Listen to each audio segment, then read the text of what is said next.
नक्कीच गेल्या 10 दिवसाआधी देखील अशाच पद्धतीचं याच आदिवासी कार्यालयामध्ये या आदिवासी विद्यार्थ्यांचं आंदोलन सुरू होतं। हॉस्टेलमध्ये प्रवेशाची जी मर्यादा सरकारनं नव्या जी-आरमध्ये टाकली होती ती मर्यादा असेल आणि इतरही ज्या सोयीसुविधा आदिवासी विभागांकडून विद्यार्थ्यांना दिल्या जातात त्याला घेऊन हे सगळं आंदोलन होतं। मात्र आदिवासी मंत्री अशोक उईके यांच्यासोबत सकारात्मक चर्चा झाल्यानंतर हे आंदोलन स्थगित करण्यात आलं होतं। मात्र कालपासून पुन्हा एकदा या विद्यार्थ्यांना आंदोलनाची हाक दिलेली आहे।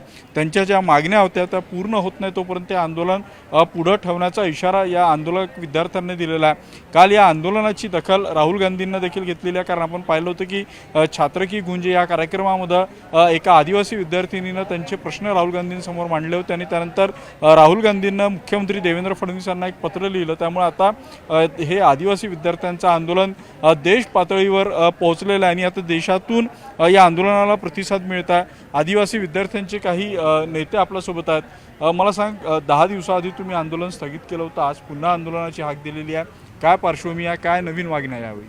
सर, जे स्थगिती हा विषय आहे, कुठेतरी प्रकल्प स्तरावर स्थगिती दिलेली नव्हतीच। आम्ही 10 दिवसापासून निरंतर साखळी आंदोलन आमचं चालूच होतं। जेव्हा आम्ही 10 दिवस बसलो पण कुठेतरी सकारात्मक भूमिका शासन आणि प्रशासन घेताना दिसले नाही आणि इथल्या नागपूरच्या विद्यार्थी प्रतिनिधींचं असं म्हणणं होतं की प्रशासनाच्या दबावामुळे आम्ही स्थगित केलं। परंतु आम्हाला जेव्हा विद्यार्थ्यांना घेऊन आलो तर अतिशय यांचं जे बिहेवियर आहे एखाद्या आरोपींसारखं, एखाद्या गुन्हेगारांसारखं आमच्यासोबत वागले। आम्ही यांना वारंवार नम्रतेने विनंती करत बसलो की मॅडम आम्हाला आत घ्या, शांततेत आम्हाला बसू द्या, आमच्या विद्यार्थ्यांना बाहेर नका ठेवू। आमच्या बऱ्याचशा ज्या बहिणी आहे, मुली आहे वसतिगृहाच्या, त्यांची तब्येत सुद्धा खराब होते तरीसुद्धा मॅडम दुर्लक्ष करत होत्या। आणि जोपर्यंत इथलं प्रशासन आमच्या प्रमुख मागण्यांना लक्ष देणार नाही किंवा मंत्र्यांनी आमच्याकडे विशेष केंद्र लक्षित करणार नाही, संपूर्ण महाराष्ट्रातल्या विद्यार्थ्यांचं आंदोलन अद्यापही सुरू आहे। जोपर्यंत मागण्या पूर्ण होणार नाही तोपर्यंत हे आंदोलन कुठली मागणी तुमची प्रामुख्याने आहे यावेळी? मागण्या तर आमचं भरपूर आहेत, म्हणजे त्या प्रकारे जसं जी-आर तर हा रद्दचा होताच, पण आमचे मागणी आहेत की जे 12,500ची जी पदभरती आहे ती पदभरती पूर्णपणे भरली पाहिजे आणि जप्तलाई आश्रमशाळेसारखे जे विद्यार्थी त्यांच्या सापानं जे दंश केला आणि त्याच्यामुळे जो मृत्यू झाला 3 मुलींचा, त्यांना तर न्याय मिळालाच पाहिजे। परंतु या महाराष्ट्रामध्ये 2 वर्षामध्ये 584 विद्यार्थ्यांचा मृत्यू जेव्हा होतो तर त्यांचं म्हणजे पालक कोण हे आम्हाला जाणून घ्यायचं आहे आणि जोपर्यंत आमच्या संपूर्ण मागण्या पूर्ण होणार नाही तोपर्यंत आम्ही याच ठिकाणी बसले राहू। बरं, मला सांग, आता त्यांनी सांगितलं की मुलींना आंदोलनाला त्रास होता, कशा पद्धतीचा त्रास होता, सरकार का तुमच्या मागण्यांकडे दुर्लक्ष करतं, का वाटतं? काल रात्रीची परिस्थिती बघता मुलींना म्हणजे वॉशरूमला जायसाठी त्यांनी परवानगी नव्हती दिली। त्या आयुक्त मॅडम म्हणत आहे की गेटला लॉक लावा, कोणीही वरती जाऊ नका। त्यानंतर आम्ही खाली वॉशरूम आहे तिकडे मागे गेलो तर त्या वॉशरूमला सुद्धा लॉक लावलेलं होतं आणि तिकडे CCTV सुद्धा आहे। त्यानंतर मग आम्ही काहीतरी नियोजन करून, हे बघा तिथे नेट लावलेली आहे, मी त्या नेटच्या मागे आम्ही मुलींना पाठवण्यात आलेलं आहे। पण एवढं म्हणजे गैरजबाबदार कसे राहू शकतात मला हे म्हणायचं आहे। त्या पण एक महिला आहे।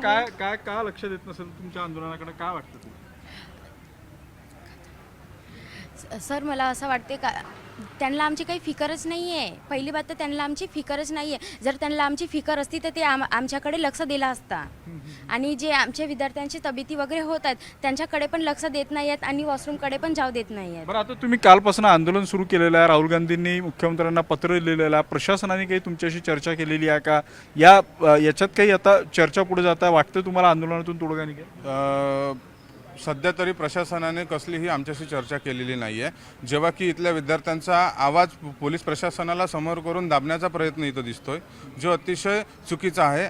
मी मुख्यमंत्री महोदयांना विनंती करतो की त्यांनी आमच्या प्रश्नांकडे तुम्ही तरी लक्ष द्यावं। मंत्री तर आमचे लक्ष देण्यास तर इच्छुक नाहीच आहे। हे संपूर्ण महाराष्ट्रातली परिस्थिती बघून मी सांगतोय, जोपर्यंत आदिवासी विकास मंत्र्याचा सुद्धा राजीनामा होणार, जे असंवेदनशील आहे, जे विद्यार्थ्यांच्या हिताचा विचार करत नाही, तोपर्यंत आम्ही आंदोलन हे शांततेने चालू देऊ। जर का 2 दिवसाच्या आत आमच्या संपूर्ण मागण्या पूर्ण नाही झाल्या तर आमचे सामाजिक संघटना जे आहे, जे आमचे पालक त्या सामाजिक दायित्व निभावतात, हे नक्कीच तीव्र आंदोलन ह्या वसतिगृहाच्या बाहेर किंवा PO ऑफिसच्या बाहेर विद्यार्थ्यांव्यतिरिक्त उभं करतील। नक्कीच आपण पाहतोय की विद्यार्थी आपल्या आंदोलनावर ठाम आहेत। त्यांच्या आतापर्यंतच्या ज्या मागण्या होत्या त्या मागण्या जोपर्यंत पूर्ण होणार नाही तोपर्यंत हे आंदोलन अशाच पद्धतीनं पुढे ठेवू। हे आंदोलन करण्यासाठी देखील आता प्रशासनाकडून त्रास दिला जात असल्याचा आरोप या विद्यार्थ्यांकडून केला जातो। त्यामुळे आता याच्यात काय तोडगा निघतं हे पाहणं महत्त्वाचं असेल।